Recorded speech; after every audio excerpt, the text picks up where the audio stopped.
traditionnelle qui peut guérir cette maladie. Est-ce que, en tant que docteur, vous confirmez cela?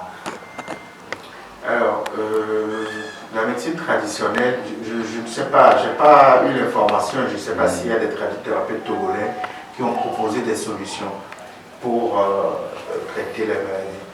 Mais est-il que la médecine traditionnelle, depuis plusieurs années, tous les pays, disons, essaient de l'intégrer à leur système de santé. Au Togo, ici, vous avez une direction ministère de la Santé qui est dédiée à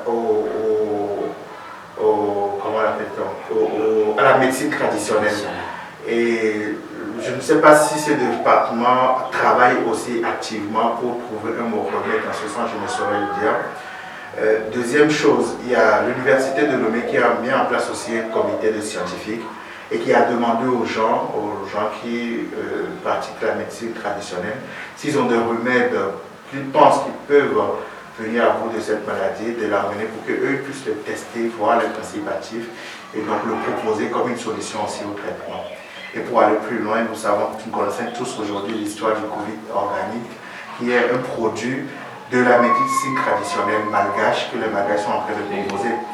Et là, les Malgaches, c'est parce qu'ils sont allés loin, ils sont allés plus loin que tout le monde. Ils ont un institut de recherche qui leur permet de faire ce genre de travail pour aboutir à ça.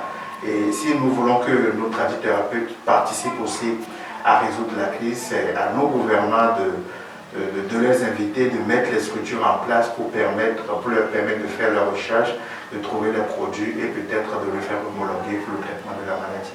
C'est possible qu'il y ait des traitements en médecine traditionnelle pour guérir cette maladie, comme pour beaucoup d'autres maladies également.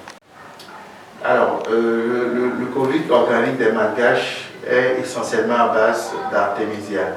Mais je peux comprendre qu'il y a d'autres principes actifs qui sont associés à l'artémisia dans la décoction qu'ils ont fabriquée.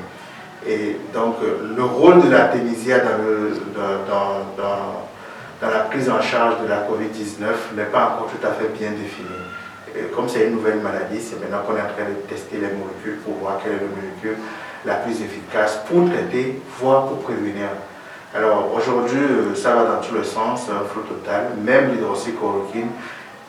Dans certains pays, il y a des gens qui proposent même qu'on puisse l'utiliser en prévention, comme on prenait la chloroquine il y a encore quelques années pour prévenir le paludisme.